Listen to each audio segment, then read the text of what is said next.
Di antara fitnah Dajjal, dia menawarkan seorang Arab Badui, renungkan, sekiranya aku bisa membangkitkan ayah ibumu yang telah mati, apakah kamu akan bersaksi bahwa aku adalah Robmu?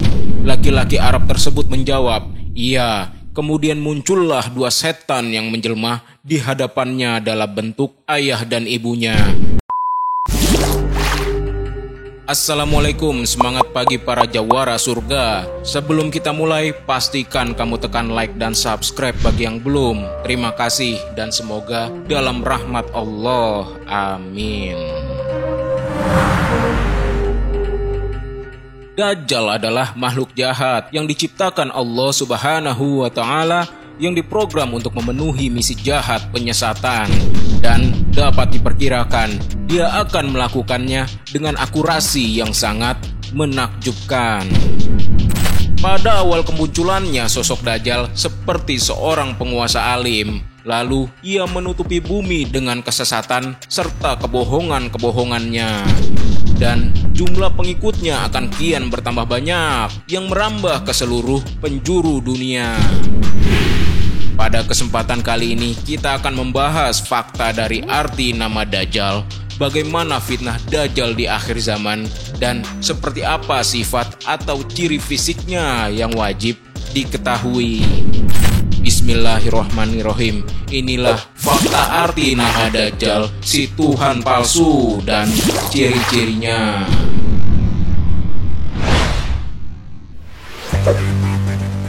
Satu, arti nama Dajjal. Dajjal dalam kamus berasal dari bahasa Arab.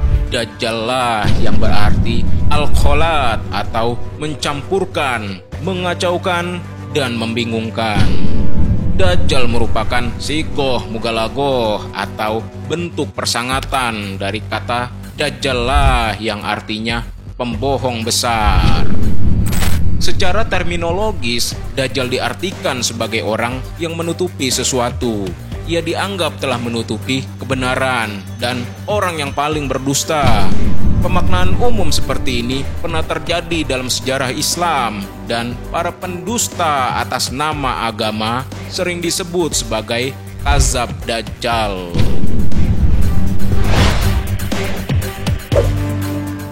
2. Perbedaan nama Al-Masih Dajjal dengan Isa Al-Masih alaihissalam. Dajjal memiliki nama yang sering didengar seperti Al-Masih Ad-Dajjal. Namun, lafaz Al-Masih mengandung dua makna kontradiktif atau bersinggungan, yaitu Al-Siddiq yang berarti yang benar, dan Al-Dalil Al-Kazab yang berarti yang sesat lagi pembohong. Jadi, Isa Al-Masih adalah Al-Siddiq, sedangkan Al-Masih Ad-Dajjal adalah Ad-Dalil Al-Kazab. Ada beberapa pendapat bahwa pada zaman Nabi Musa alaihissalam ia memiliki nama Samiri, dan pada zaman Nabi Isa alaihissalam ia memiliki nama Yudas Iskariot.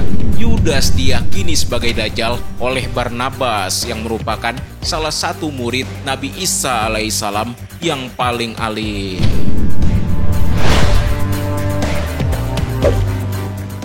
3. Sebagai tanda akhir zaman. Munculnya Dajjal adalah salah satu tanda-tanda akhir zaman yang sejak Rasulullah Shallallahu Alaihi Wasallam diutus Allah Subhanahu Wa Ta'ala untuk mengemban risalah Islam. Beliau sudah memperingatkan tentang dekatnya kiamat, sebagaimana disampaikan dalam sebuah hadis dari Huzaifah bin Asyid Al-Ghifari berkata, Rasulullah Shallallahu Alaihi Wasallam menghampiri kami saat kami tengah membicarakan sesuatu. Ia bertanya, apa yang kalian bicarakan? Kami menjawab, kami membicarakan kiamat. Ia bersabda, kiamat tidaklah terjadi sehingga kalian melihat 10 tanda-tanda sebelumnya. Rasulullah menyebut kabut, Dajjal, binatang ad-dabbah, terbitnya matahari dari barat, turunnya Isa bin Maryam alaihissalam, Ya'juj dan Ma'juj, 3 gerhana, gerhana di timur, gerhana di barat, gerhana di Jazirah Arab, dan yang terakhir, keluarnya api dari Yaman yang mengiringi manusia ke tempat perkumpulan mereka. Hadis riwayat Muslim. Meyakini terjadinya hari kiamat merupakan salah satu bentuk keimanan. Hari kiamat merupakan hal yang pasti terjadi, namun kapan terjadinya kiamat tidak ada yang tahu selain Allah Subhanahu wa Ta'ala. Sebagaimana dijelaskan dalam surat Al-A'raf ayat 187 yang artinya, mereka menanyakan kepadamu Muhammad tentang kiamat, kapan terjadi? Katakanlah, sesungguhnya pengetahuan tentang kiamat itu ada pada Tuhanku. Tidak ada seorang pun yang dapat menjelaskan waktu terjadinya selain Dia. Kiamat itu sangat berat huru-haranya bagi makhluk yang di langit dan di bumi. Tidak akan datang kepadamu kecuali secara tiba-tiba. Mereka bertanya kepadamu seakan-akan engkau mengetahuinya. Katakanlah Muhammad, sesungguhnya pengetahuan tentang hari kiamat ada pada Allah, tetapi kebanyakan manusia tidak mengetahui. Keempat, fitnah Dajjal menjadi nabi dan Tuhan palsu. Pada awal kemunculannya, Dajjal merupakan seorang penguasa alim. Lalu ia menutupi bumi dengan kesesatan serta kebohongan-kebohongannya. Jumlah pengikutnya akan kian bertambah banyak yang merambah ke seluruh penjuru dunia. Dan ada pendapat kuat yang mengatakan bahwa Dajjal akan memproklamirkan dirinya sebagai Al-Masih atau Nabi. Umat manusia akan kaget luar biasa apakah benar dia adalah Al-Masih atau Nabi Isa alaihissalam yang dijanjikan dan ditunggu-tunggu oleh semua umat akan turun kembali di akhir zaman. Orang-orang Yahudi yang tahu bahwa dia adalah Al-Masih mereka akan langsung membaiatnya menjadi Al-Masih atau Sang Mesia. Perlu diingat, Dajjal akan berperan sebagai nabi palsu yang akan menyembuhkan orang yang sakit, menghidupkan orang yang mati, dan lain sebagainya. Sehingga orang-orang yang awam dan yang lemah imannya akan segera mengakui Dajjal sebagai Nabi Isa alaihissalam. Lalu pengikut Dajjal pun makin bertambah banyak hingga akhirnya ia mengakui dirinya sebagai Tuhan. Dalam hadis dari Abu Umamah Al-Bahili radhiyallahu anhu, Rasulullah Shallallahu alaihi wasallam menceritakan beberapa tipuan Dajjal. Di antara fitnah Dajjal, dia menawarkan seorang Arab Badui, renungkan, sekiranya aku bisa membangkitkan ayah ibumu yang telah mati, apakah kamu akan bersaksi bahwa aku adalah Robmu? Laki-laki Arab tersebut menjawab, iya. Kemudian muncullah dua setan yang menjelma di hadapannya dalam bentuk ayah dan ibunya. Keduanya berpesan, wahai anakku, ikutilah dia, sesungguhnya dia adalah Robmu. Hadis riwayat Ibnu Majah. 5. Kenali sifat-sifat Dajjal. Dajjal adalah seorang laki-laki dari keturunan Adam.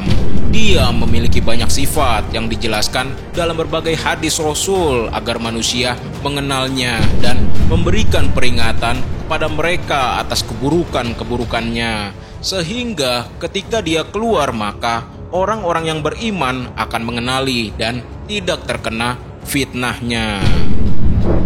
Secara terperinci, ciri-ciri Dajjal dapat dilihat pada hadis-hadis berikut. Pertama, ada tanda tulisan di antara kedua mata Dajjal, yaitu kafaro, yang dapat dibaca oleh setiap mukmin yang pandai maupun oleh mukmin yang buta huruf. Kedua, dia seorang laki-laki yang berbadan besar, merah, berambut keriting, dan bermata sebelah. Hadis riwayat Al-Bukhari dan Ibnu Umar. Ketiga, dalam hadis riwayat Tabrani dari Abdullah Ibnu Mughaffal disebutkan Dajjal berkulit coklat dan berambut keriting.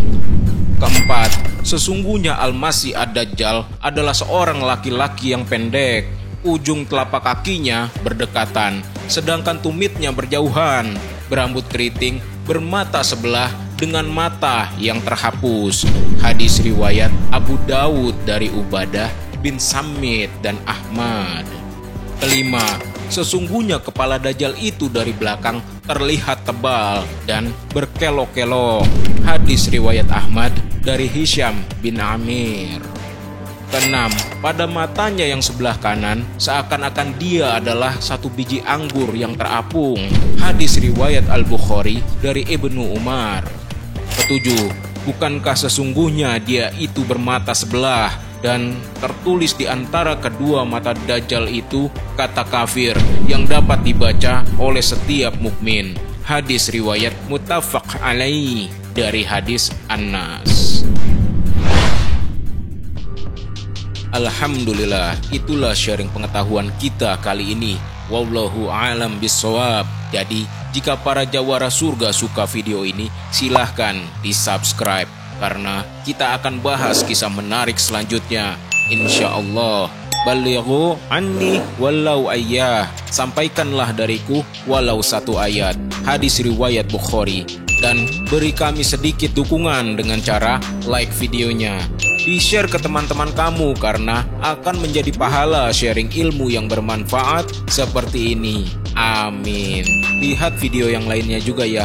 Insya Allah manfaat semua. Dan terakhir, silahkan di komen. Terima kasih para jawara surga. Wassalamualaikum warahmatullahi wabarakatuh.